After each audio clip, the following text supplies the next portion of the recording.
right, you start when Well, you're ready. I'd like to introduce you to the Grand X cab. As you can see, it is spacious, lots of room, and lots of comfort. Let's pull the tilt steering wheel down first, and we can even telescope it. So now I can be ultimately comfortable. Let's start it up. Now this cab is actually a little bit quieter. Tell me about some of the engineering that you've done to make this a quieter cab. We've moved the hydraulic pump from on top of the transmission, which meant it was right under the cab on the previous tractor, and we moved it over on the side.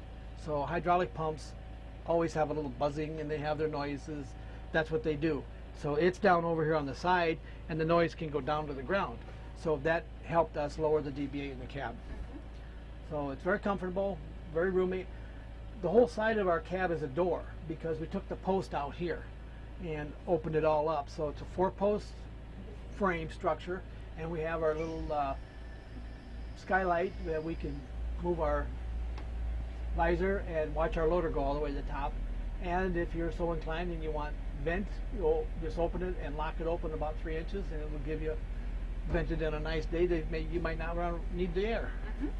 Over here's our air conditioner. As you can see, it's very cool and comfortable in here right now. So are you ready to go for a ride? I'm ready.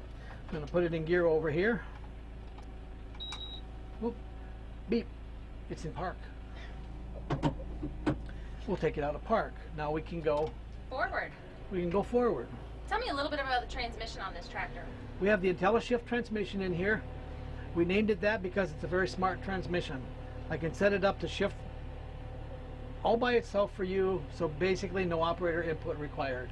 Once you set it up, it'll shift down at the end of a row, make you turn, and when you drop your implement, it'll then shift back up.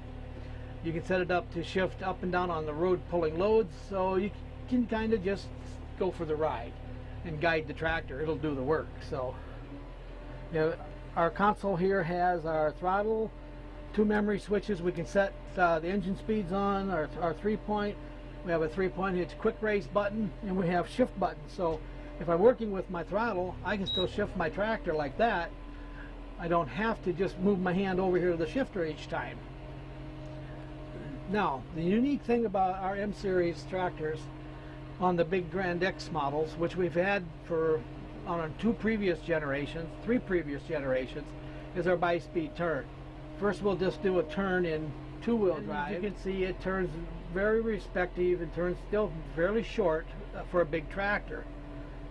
And then when we put it in regular 4-wheel drive, 4-wheel drive will have a tendency to push the front end. We're running about a 3% override now on our front wheels, so when you turn, you'll feel the front ends kind of slow down because the back wheels want to walk up over the top of them, see? So but there's no jumping because the gear ratio is right on. But now the unique thing is what we call bi-speed turn, and I'll kick that in just a moment here. Tell me about the components of bi-speed turn. Down on the left wheel, and right now you can see that wire. That's got electrical wire inside that. That's a protection on the cover outside it, but there's electrical wire in there and there's a sensor. So when I shut this button over and put 4-wheel drive bi-speed on, I have 2 new icons in the dash. The yellow one here tells me that bi-speed's turned on. The green one just means 4-wheel drive. See, there's 4-wheel drive, there's 4-wheel bi-speed. Now when I turn and I go to about now, you see how the wheel went a lot faster. Sure. At 35 degrees, bi-speed kicks in. See, that's 35 degrees because now it's slowed down.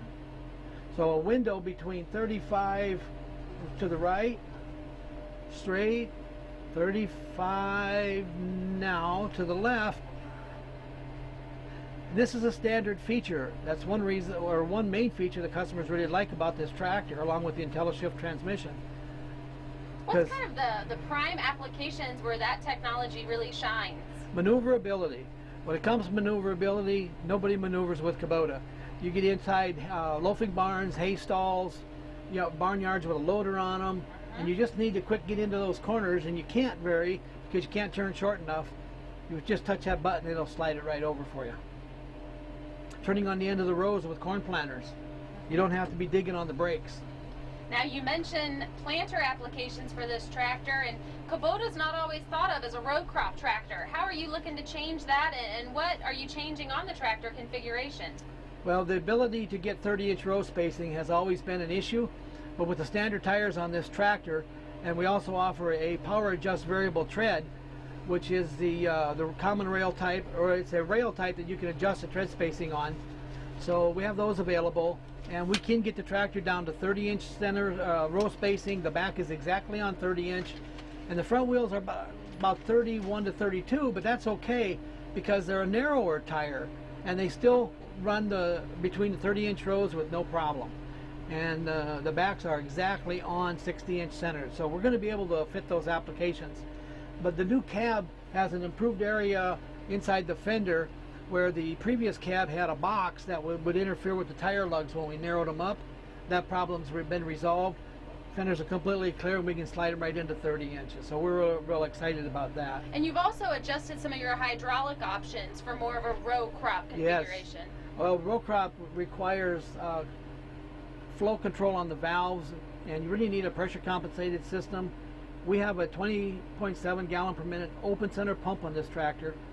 But like some competitors for many years have been using closed center remotes, and there's some special requirements in the valves, and we can do that. So we have a dash F configured from the factory on the 126 and the 135 Grand X, to where you can have the two valves that come standard will have flow controls on each valve.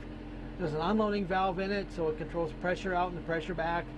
And it controls if I'm running a corn planter, running a vacuum pump, as soon as I shut my hydraulics off, it will allow the vacuum motor to freely spin down to zero. It won't lock it up like our previous one, or like the standard. This particular tractor right now has a standard hydraulic set on it, so it wouldn't work as well. Mm-hmm. So the new hydraulic system, the new deluxe remote valves, are going to be a huge addition to the tractor. Plus we've beefed up the 3-point hitch with 30% more capacity, external lift cylinders, and it's great. So many improvements, and we're very anxious for these to start hitting the dealers. Good deal. Well, hey, thank you, Paul. Thank you.